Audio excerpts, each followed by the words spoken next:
Hello everyone, back with an IRS tax refund update. On today's episode, the next batch of tax refunds has been released, so we'll take a look at that. Meanwhile, many taxpayers who are checking the status of their refunds online are encountering a message that states the information they entered is incorrect, even though they in fact did enter the right information. So we'll take a look at the main reason that is happening, and we also look at where the IRS has now indicated it will take 6 months or more to process some of your tax returns. Now, starting off with developing news, as the next batch of tax refunds has been transmitted by the IRS to banks nationwide to those that are part of the July 27th batch. Now, while most will receive that direct deposit the day of, some taxpayers may not receive it for an additional day or two. Now, if you do not receive it by August 1st, you may need to initiate a payment trace with the IRS. With the IRS in most cases unreachable by phone, if you need to initiate a payment trace, it is advised you fill out IRS Form 3911 as seen here and faxing it to them. Keep in mind, if you mail the form in, you are looking at further delays as the IRS is handling correspondence with a 4 to 6 month turnaround time frame. This form can also be used for those of you who never received that third stimulus payment as well. Now, one of the more commonly reported problems by viewers this week is encountering this refund status error message when checking their refund status results online, indicating the information entered does not match, when in fact you did enter the correct information. Most, if not all, taxpayers who are seeing this message are those who filed a paper return, and unfortunately, this is going to be expected given the current IRS computer system.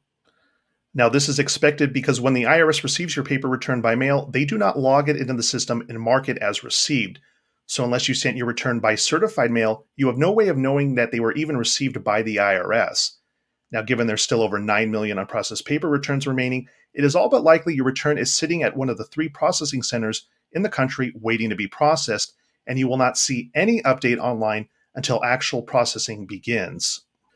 Now, this is an issue that has been brought to the attention of the IRS, and the solution is scanning these returns into the system when they're received, so many of you would receive an update much quicker on your return status. However, the IRS has stated they will not be going forward with any of these recommendations in 2023, so for those of you who file paper next year, do send them by certified mail so you can receive confirmation they were in fact received by the IRS. Now, if you're an e-filer, you generally should not be receiving that error message. Instead, your refund status results should look like one of these seen here, oftentimes listed with tax topic code 152. Some of you may see one of those 3 status bars highlighted, while others may not, but that does not make any difference. Some of you may also see tax topic code 151, which means there's a potential issue with your return and it is under review. If you're an e-filer and still getting an error message, the first thing you want to do is confirm the IRS did in fact accept your return when you filed, and it is something that is overlooked by some taxpayers. You want to check the status using the tax filing software you used, and you should have received a confirmation email when you filed. Second thing you want to do is check for any updates on your tax transcripts with the 2022 date. Now, for those of you waiting on amended returns, the same situation as those original 1040 paper filers applies to you as well. You will not see any update until the processing of your returns has actually begun, and once that has begun, you will see those subsequent steps like seen here.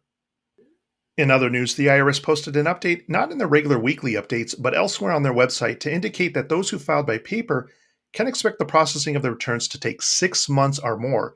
Now, as of this point, we've only been hearing from some January and February paper filers and receiving their refunds so far, and we have not heard anything from those who filed by paper in March, April, or beyond, which means the backlog will in fact continue into the fall. One of the more common dilemmas for those still waiting is whether or not to resend a duplicate tax return for processing.